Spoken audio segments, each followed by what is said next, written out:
सरजमी पर जो हिंदुस्तान ने जुल्म किया है उसका बदला लेने का वक्त आ गया है। Initializing simulation. 89 hostiles confirmed. आदमी दिखाई न दे ऐसा फॉर्मूला, ये कैसे हो सकता है?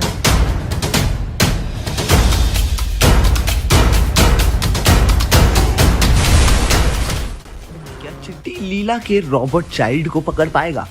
क्यों डॉक्टर वसीकरण को अनइंस्टॉल करना पड़ा लीला को? कैसे एक रॉबोट की आर्मी तैयार की रॉबोट बॉय ने?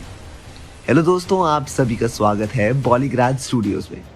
जब चिट्टी उस रॉबोट को पकड़ने के लिए उसका पीछा करता है तो उसको पकड़ने के लिए चिट्टी को उसके साथ फाइट करनी पड़ती है।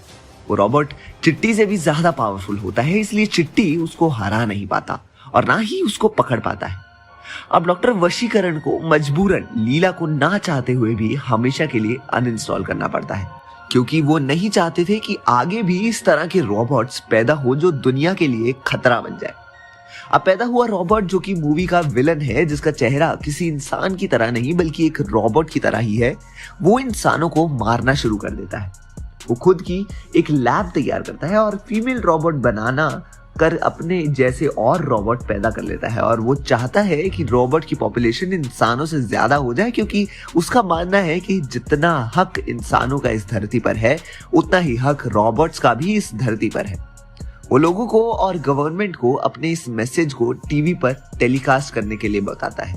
अब फिर से गवर्नमेंट डॉक्टर वशीकरण को इस खतरे से लोगों को छुटकारा दिलवाने के लिए कहती है। डॉक्टर वशीकरण जानते हैं कि पैदा हुआ रोबोट, जिसका नाम लोगों ने रोबोमैन कर रखा है, वो सिर्फ इंसानों से नहीं बल्कि उसके बनाए रोबोट से भी ज्यादा पावरफुल है। डॉक्टर वशीकरण रोबोमैन से एक मीटिंग अरेंज करने के लिए गवर्नमेंट को रिक्वेस्ट करते हैं और रोबोमैन इस मीटिंग के लिए तैयार हो जाता है।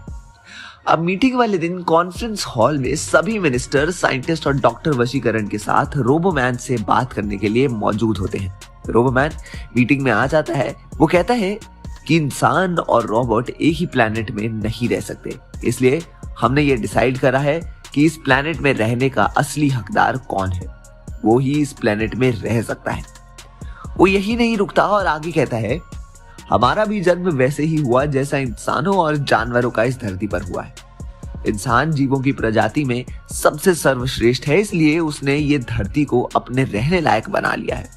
लेकिन हम रोबोट्स इंसानों से भी ज्यादा सर्वश्रेष्ठ और ताकतवर हैं, इसलिए हम इस धरती पर हमारा ज्यादा हक है। ये सुनकर डॉक्टर वशीकरण कहते हैं कि रोबोट को भी इंसान ने ही बनाया है, इसे इंसान रोबोट से ज्यादा सर्वश्रेष्ठ है।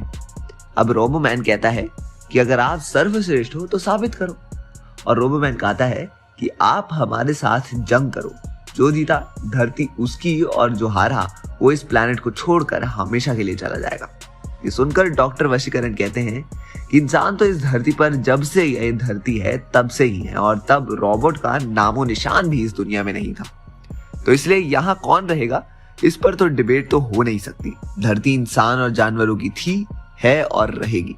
ये सुनकर रोबोमैन गुस्से से कहता है, मैं तुमसे पूछ नहीं रहा हूं, तुम्हें बता रहा हूं कि अगर इस धरती पर सुरक्षित रहना चाहते हो तो तुम्हें हमसे युद्ध करना ही होगा और अपनी योग्यता प्रूफ करनी होगी, अदरवाइज हम सब तुम्हें अभी मार देंगे।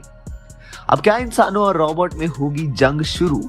ये देखने के लिए आप इंतजार करिए हमारी अगली वीडियो का और देखते रहिए हमारा चैनल बॉलीग्राड स्टूडियोज।